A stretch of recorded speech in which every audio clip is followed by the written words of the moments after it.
अधिशोषण। अधिशोषण इसको इंग्लिश में एब्जॉर्प्शन बोलते हैं। सो यहाँ पे जितने भी डायग्राम बने हैं, ये तीनों के तीनों डायग्राम, इसमें ये सारे ही अधिशोषक के एग्जाम्पल हैं। फर्स्टली हम पढ़ते हैं सरफेस केमिस्ट्री मीन्स पृष्ठ रसायन।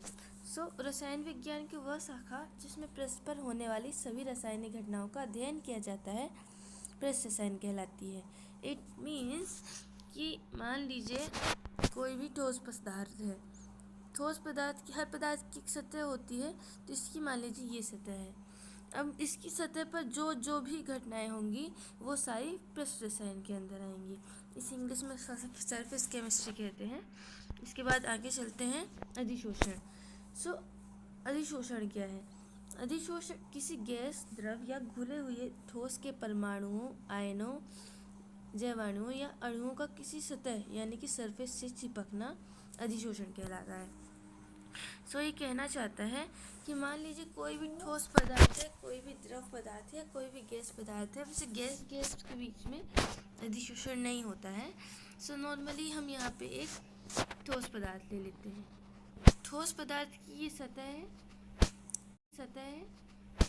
अब सतह पर जैव अणुओं, आयनों, परमाणुओं या अणुओं का किसी तरह से चिपक कहलाता है अधिशोषण। सो यहाँ पे मान लीजिए गैस के कण हैं, ये इसके आसपास घूम रहे हैं। इसको हम ऐसे समझ सकते हैं कि ये एक बहुत खाली सा घर है। ये खाली सा घर है और ये वो लोग हैं जिनके पास रहने के लिए घर नहीं है। सो अगर इनके पास घर नहीं है तो इनको चाहिए घर, और इसको भी चाहिए। ये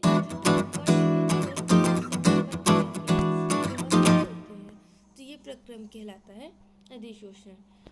इसमें सतह के अणुओं की मात्रा बढ़ जाती है।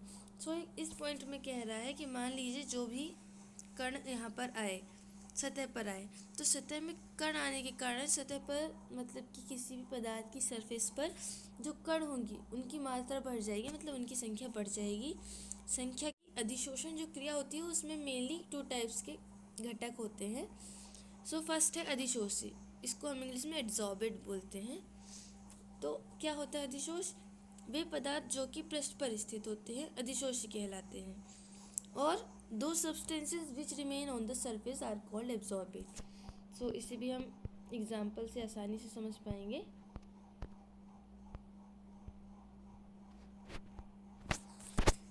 सो जैसा कि मैंने पहले बताया था कि ये एक ठोस अणु है, इसकी सतह पर आकर ये गैस के कण चिपकते हैं।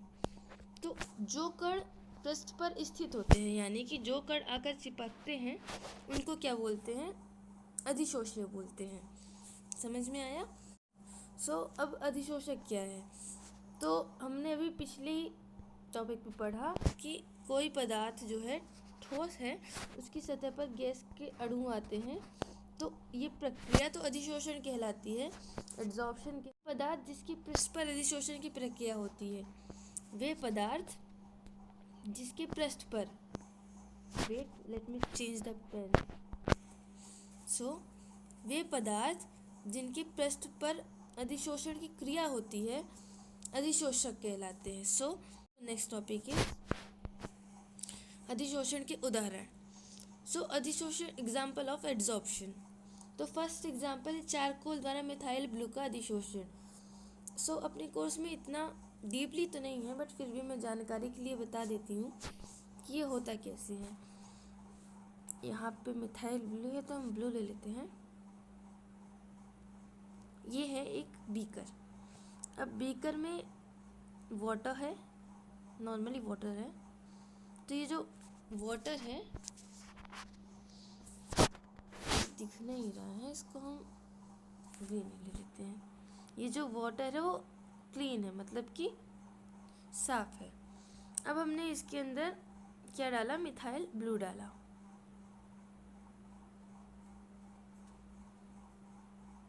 ओके, मिथाइल ब्लू डाला।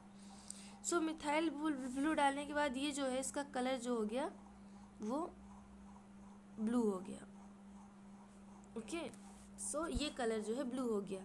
अब ऐसा तो है नहीं कि हम इसे छन्नी या फिर सीवर से छानेंगे और ये जो ब्लू कलर है इसको अलग हो जाएगा।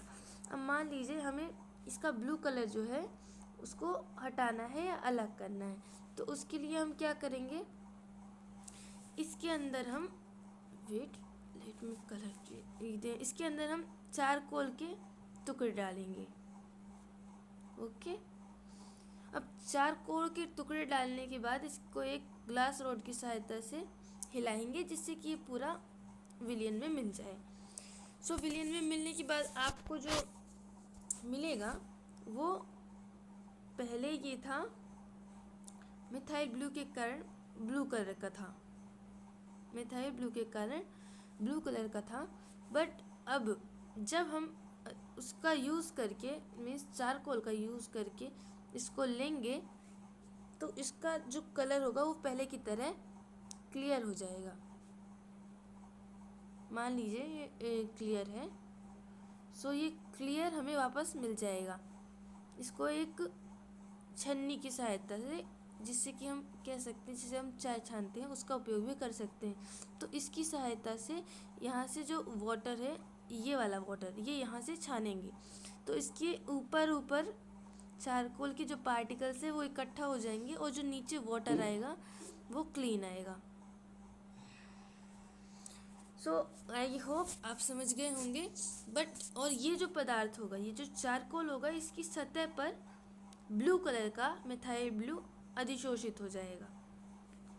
मतलब कि ये जो चारकोल है ये जल में गया, जल में जाने के बाद जब चारकोल अंदर पहुंचा तो मिथाइल ब्लू के सारे कण इससे इसकी सतह पर अधिशोषित हो गए और अधिशोषित होने के बाद जब हमने इसे छान लिया तो हमें क्लियर वाटर मिला। ओके, आई होप आपने समझ लिया होगा। सेकेंड है सिलिका जेल। सिलिका जेल द्वारा जल व नमी का अवशोषण। सिलिका जेल मैंने आपको शुरू में डायग्राम दिखाया था। सो फर्स्टली है अंतरापृष्ठ। तो अंतरापृष्ठ क्या होता है? अंतरापृष्ठ होता है अधिशोषक की वह सतह जिस पर अधिशोषक पदार्थ संचित होता है, अंतरापृष्ठ कहलाता है। मतलब कि जैसे कि मैंने पहले समझाया था, ये है ठोस। अब ठोस की सतह है, ये है सतह को हमने जानते हैं कि हम यहाँ पे इसको अधिशोषक बोलेंगे। क्या बोलेंगे? अधिशोषक बोलेंगे।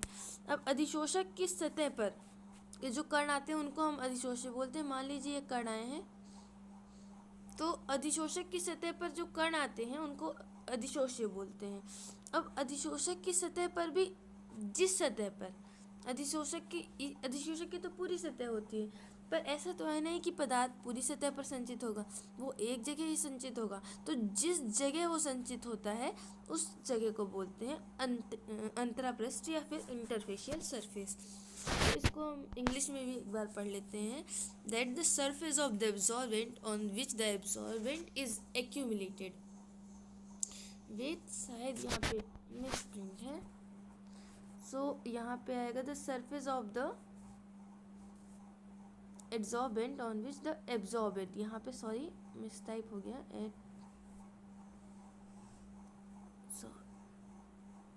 Wait okay.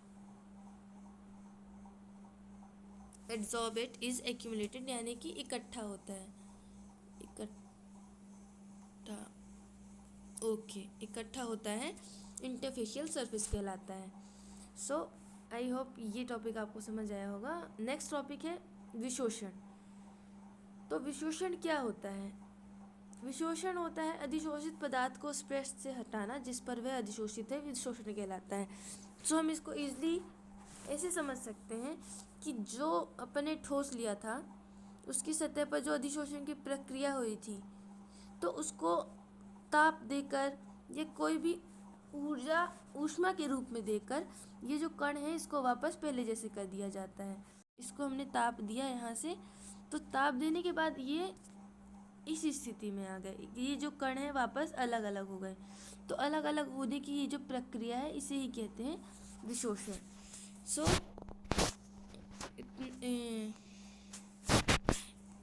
टॉपिक इतना ही था। Thank you for watching the video. Have a good day.